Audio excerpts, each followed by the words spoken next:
नमस्कार, संजीवनी में आप सभी का बहुत बहुत स्वागत है। आपके साथ मैं हूं गीतांजलि। गर्मी में आमतौर पर पसीना निकलना एक आम बात है, तो शरीर के तापमान को कंट्रोल में रखता है।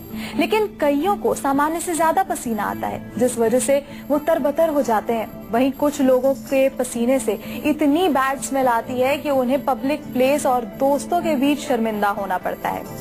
आज संजीवनी में डॉक्टर चौहान आपको यही बताने वाले हैं कि शरीर से पसीना निकलना सेहत के लिए जितना फायदेमंद है, उससे ज्यादा नुकसानदायक है गर्मियों में ज्यादा पसीना निकलना। तो रोज की तरह आज भी हमारे साथ मौजूद है विश्व प्रसिद्ध आयुर्वेद आचार्य डॉक्टर प्रताप चौहान। डॉक्टर साहब, बहुत बहुत स्वागत है आपका। शुक्रिया जी।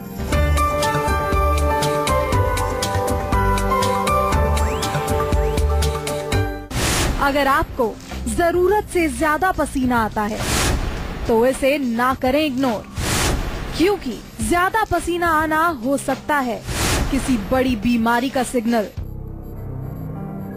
गर्मी के मौसम में पसीना आना शरीर के लिए अच्छा होता है, जिससे शरीर का तापमान कंट्रोल में रहता है। लेकिन ज्यादा पसीना आना सेहत पर क्या असर डालता है, आइए डॉक्टर साहब से जानते हैं। डॉक्टर साहब जी, देखिए, पसीना आना वैसे शरीर के लिए अच्छी चीज है, क्योंकि पसीना जब आता है तो हमारे बॉडी के टेम्परेचर को मेंटेन करता है। खास तौर से बहुत ज्यादा जब गर्मी पड़ रही हो, उसमें पसीना जब निकलता है तो हमारी बॉडी के बाहर की जो परत है उसको कूल भी रखता है। लेकिन पसीना जब बहुत ज्यादा आने लगता है आपको, एक्सटेंसिव या एक्सेसिव स्वेटिंग जिसको बोलते हैं, तो दैट इंडिकेट्स कि समथिंग इज रॉन्ग, कुछ ना कुछ गड़बड़ है अंदर। स्वेट ग्लैंड्स में कोई प्रॉब्लम है या कोई अन्य रोग है, हाइपरहाइड्रोसिस है या डायबिटीज है। कभी कभार कुछ लोगों को बहुत ज्यादा एंजाइटी, घबराहट, चिंता होती है, उनको भी बहुत पसीना आता है। या फिर जो है इसके अतिरिक्त कोई और बॉडी के अंदर विकृति है, उस चीज को समझना बहुत जरूरी है, क्योंकि हमें इसको लाइटली नहीं लेना चाहिए।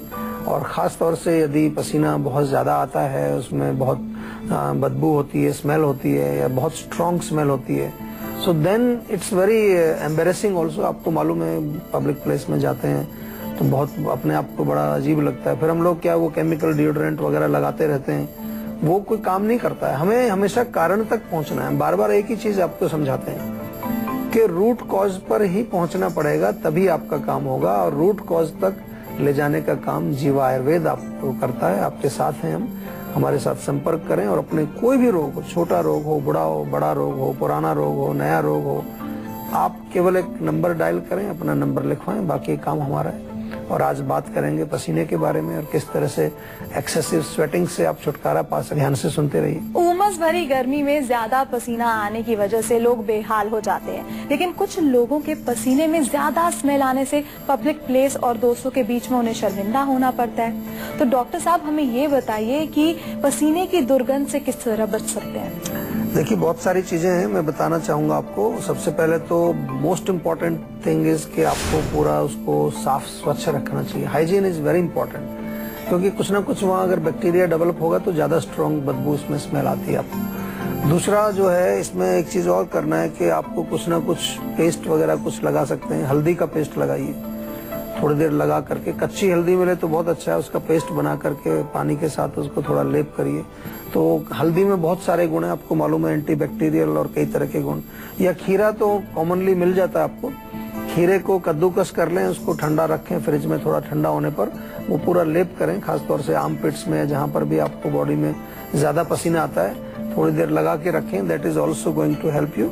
और नीम के पत्ते पानी में उबाल करके उससे वॉश करने से भी आपको काफी लाभ मिलेगा। कुछ लोग लंबे समय तक पैरों में जूते पहने रहते हैं। गर्मी और नमी के कारण पैरों में पसीना आने लगता है और पैरों से बदबू आने लगती है। तो ऐसे में पैरों में पसीने की दुर्गंध से निजात पाने के लिए क्या टिप्स हैं, आइए जानते हैं डॉक्टर साहब से। डॉक्टर साहब, कुछ टिप्स बताइए। जी, देखिए, सबसे पहले तो ध्यान रखना है कि बदबू पसीने से आ रही है या आपकी सॉक्स से आ रही है, क्योंकि कुछ लोग की सॉक्स भी गंदी होती हैं तो उससे बदबू आती है। तो वो तो उसमें तो उसको धोना पड़ेगा और उसको साफ सुथरा रखना पड़ेगा। लेकिन पसीने की वजह से भी डेफिनेटली बदबू आती है, उसकी वजह से भी आपकी सॉक्स में जल्दी जो है स्मेल आनी शुरू हो जाती है। तो उसमें एक तो चंदन और हल्दी का पेस्ट बना करके आप लेप करें पैरों में, दैट इज वेरी बेनिफिशियल। या मेथी थोड़ा ले लीजिए, मेथी दाना, उसको पानी में भिगो, नेक्स्ट डे और थोड़ा मुल्तानी मिट्टी भी उसमें साथ में मिला दीजिए। दोनों का जो पेस्ट है उसके लेप करने से भी आपको लाभ मिलेगा।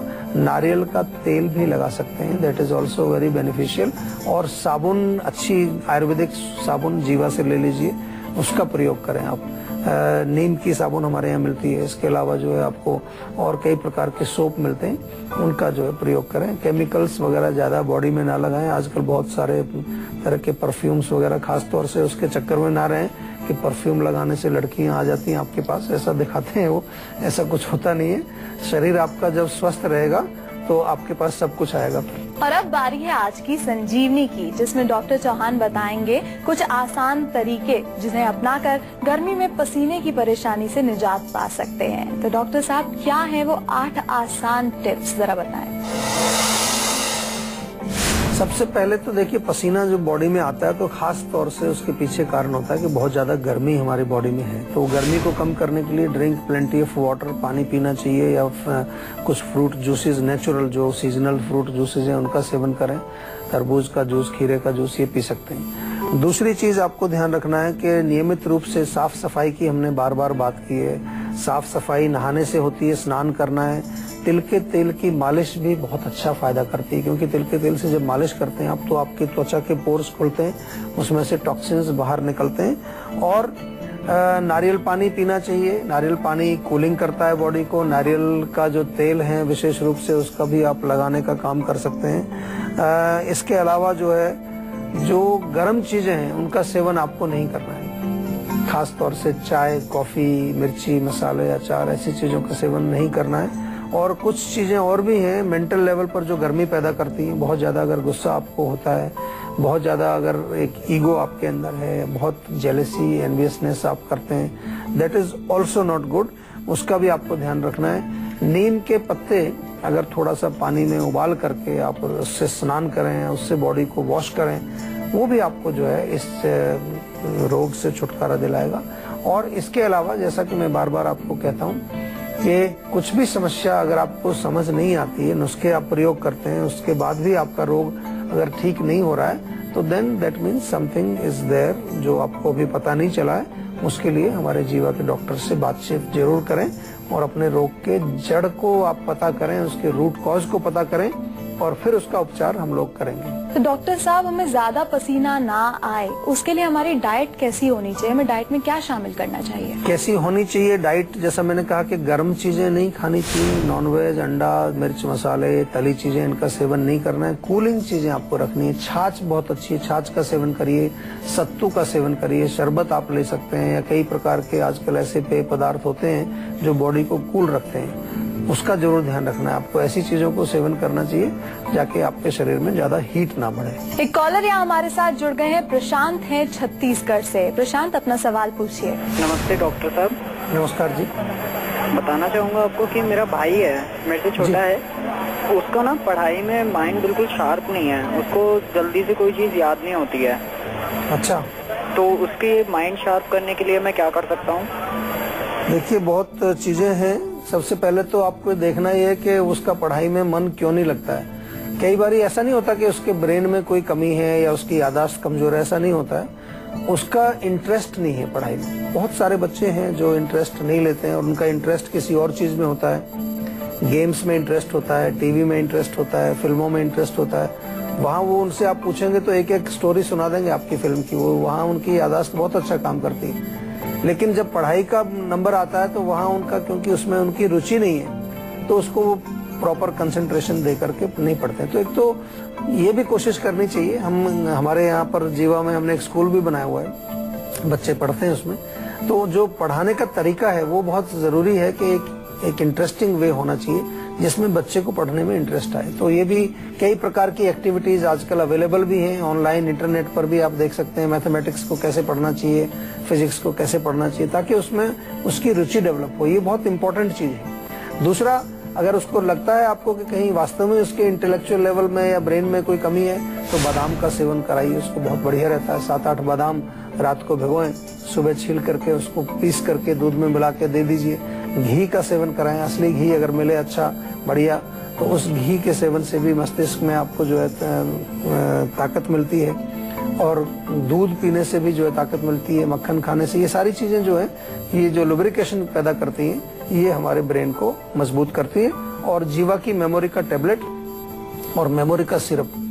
बहुत सारे लोग, न केवल बच्चे, जो लोग ऑफिस में काम करते हैं, जो लोग मेंटल वर्क करते हैं, जिनको अकाउंट्स का काम करना होता है, वो लोग बहुत हमारे यहाँ से लेते हैं। मेमोरी का टेबलेट और मेमोरी का सिरप दोनों ही बहुत अच्छा काम करते हैं। एक कॉलर यहाँ हमारे साथ जुड़ गई हैं, करिश्मा है दिल्ली से। करिश्मा, अपना सवाल पूछिए। नमस्ते जी। हाँ जी, बताइए। मेरी प्रॉब्लम, मेरे फेस में ना बहुत सारे दाने हो रहे हैं पिंपल टाइप में, तो उसके लिए क्या करना चाहिए? देखिए, पिंपल जो निकलते हैं आपके चेहरे पर जो है, उसमें मुख्य रूप से हम देखना ये चाहते हैं सबसे पहले कि उसकी वजह क्या है। आमतौर पर पेट में गर्मी, हम बताते हैं बार बार कि बहुत ज्यादा गर्मी अगर पेट में होगी तो पेट में गर्मी होने से खून में गर्मी आएगी और खून में गर्मी आने से दाने, आपको पिंपल्स टाइप की चीजें निकलती हैं। तो गर्म चीजें खाना बंद करना चाहिए सबसे पहले। अगर आप देखें, अगर अपनी डाइट में ऐसी कोई चीज आप लेते हैं जिसमें कि बहुत गर्म तासीर वाली चीजें, मिर्ची, अचार, खटाई, तली चीजें, चाय, कॉफी, नॉनवेज, अंडा वगैरह, ये बिल्कुल बंद करिए। दूसरी चीज मैंने देखा है कि बहुत ज्यादा टेंशन, तनाव, खासतौर से नेगेटिव इमोशंस आपके जब कई बार बहुत प्रबल होते हैं, जिसमें खासतौर से गुस्सा है, जेलेसी है, किसी दूसरे को देख के आपको द्वेष होता है, जलन होती है, ये भी जो है बॉडी के अंदर इस प्रकार का विकार पैदा करते हैं। और तीसरी चीज, कभी कभार मैंने ये भी देखा है कि रात को जागने से देर तक आप जगते हैं, टाइम से नहीं सोते हैं, या प्रॉपर न्यूट्रिशन आपका नहीं है, तो ये अनेक प्रकार के कॉज जो है होते हैं। आयुर्वेद में जब भी कोई रोग हम ठीक करने के लिए चलते हैं, सबसे पहले हम उसके कारण को जानने की कोशिश करते हैं। ये मैं बार बार आपको इसलिए समझाता हूँ कि यदि आपको आयुर्वेदिक चिकित्सा करनी है तो आपको कारण को ढूंढ करके ही उसको ठीक करना पड़ेगा। ऐसा नहीं कि कोई भी आयुर्वेदिक प्रोडक्ट आप कहीं से खरीद करके चेहरे पर लगा लें, या फिर जो कोई गोली आप कहीं से भी ले लें। नहीं, वो आयुर्वेदिक चिकित्सक से परामर्श लेने के पश्चात ही आपको लेना चाहिए। जैसा कि मैंने अभी आपसे बात की, आपको मैंने 3-4 कारण बताए। अब इनमें इसमें से कौन सा कारण आपके ऊपर लागू होता है, उसके अनुसार ही दवाई दी जाएगी। तो ये मैं आपसे निवेदन करता हूं कि आप फोन करके, हमारे इसी नंबर पर फोन करके जीवा के डॉक्टर से बातचीत करें, अच्छी तरह से अपनी सारी बातें बताएं। कभी कभार कब्ज भी होती है, किसी को एसिडिटी होती है, ये तमाम चीजें भी जो है इस प्रकार के रोगों में सहयोग देती है, उसको पैदा करने में सहकारी होती है। तो ये आपको करना है। साथ में जैसा कि हम छोटा कुछ बताते ही आपको, हमेशा पेट साफ रखने की कोशिश करिए। पेट साफ अगर नहीं होता है तो त्रिफला चूर्ण रात को लीजिए। खून साफ रखना चाहिए आपको। खून साफ करने के लिए नीम के पत्ते बहुत अच्छे हैं, उससे आपको रिलीफ मिलेगा। लेकिन ultimately you have to go to individual personalised treatment, जो कि हमारे आयुर्वेदिक डॉक्टर आपको बताएंगे और आपको समझाएंगे और आपके रोग को जड़ से ठीक करेंगे। एक कॉलर यहाँ हमारे साथ जुड़ गए हैं, विशाल है लखनऊ से। अपना सवाल पूछिए। सर, मेरी किडनी में स्टोन है 13 mm का। अच्छा जी।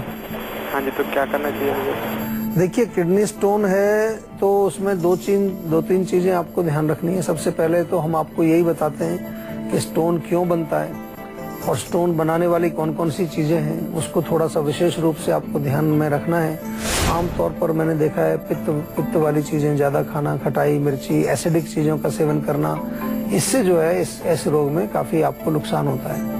डॉक्टर लोग भी कई बार आपको बताएंगे, बेटा आप टमाटर मत खाइए, पालक मत खाइए, खट्टी चीजें मत खाइए, तो उसको हमारे यहाँ पित्त से ही जोड़ते हैं। तो ऐसी चीजों का सेवन बंद कर दीजिए। थोड़ा सा जो अल्कलाइन डाइट आप जरूर लीजिए। अल्कलाइन में आपको नींबू, अपना नारियल पानी है, गन्ने का रस है, या जो है खीरे का रस है, तरबूज का जूस है, ये सब चीजें आप सेवन करिए। इसमें जो है सब आपको कूलिंग भी करती है, अल्कलाइन भी है और आपके यूरिनरी सिस्टम को साफ भी करती है। पानी पीना चाहिए। हमारे आयुर्वेद में लिखा है कि एक प्रकार की दाल होती है, कुलत्थ बोलते हैं उसको, कुल्थी या कुलत्थ की दाल होती है। वो 20 ग्राम आप आधा लीटर पानी में रात को भिगोएं, सुबह उसको उबाल करके उसका सूप टाइप का बनाएं और साथ में दाल भी खाएं, पानी भी पिए उसका। That is also very good. And finally, जैसा मैं हमेशा आपको एक ही सलाह देता हूँ, बार बार मैं दूसरी सलाह कोई नहीं देता, कि रोग जब आपके शरीर में हो जाता है कोई भी, तो रोग का इलाज दवाई से ही होगा। केवल घरेलू नुस्खा आपके रोग को ठीक नहीं करने वाला है। बहुत सारे पेशेंट्स हमारे पास कॉल करते हैं और उनको ऐसा लगता है, क्योंकि हम शो में काफी सारे नुस्खे आपको बताते हैं, तो उनको ऐसा लगता है कि केवल नुस्खों से ही हम ठीक हो जाएंगे। तो हमारे यहाँ फोन करके भी वो ये पूछते हैं, जी नुस्खा बता दीजिए कोई। और रोग जबकि बहुत भयंकर है, उनका पुराना है, वो भी नुस्खा पूछते हैं। तो मैं आपको ये बता दूं कि ये जो नुस्खे हम यहाँ पर बताते हैं, इसका एक ही हमारा प्रयोजन है, और वो ये कि आप लोग थोड़ा सा आयुर्वेद में अपनी रुचि बनाएं और आयुर्वेद को प्रैक्टिस करके देखें, उसका इफेक्ट देखें, ताकि आप परमानेंटली हमेशा आयुर्वेद से जुड़ जाएं। कम खाएं, सेहत पाएं। ब्रेक के बाद संजीवनी टिप्स में डॉक्टर साहब से जानेंगे कि कम खाने का सेहत से क्या है कनेक्शन। साथ ही हेल्थ से जुड़ी अगर आपको किसी भी तरह की कोई भी परेशानी है तो आप हमारे सेहत के नंबर 0129404004 पर कॉल कर अपना फोन नंबर जल्द से जल्द रजिस्टर करवा सकते हैं। उसके बाद डॉक्टर जहान के पैनल के डॉक्टर आपको खुद फोन कर आपकी सेहत से जुड़ी परेशानियों को सुलझाएंगे। इसीलिए आप कहीं मत जाइएगा और देखते रहिए अपना मनपसंद हेल्थ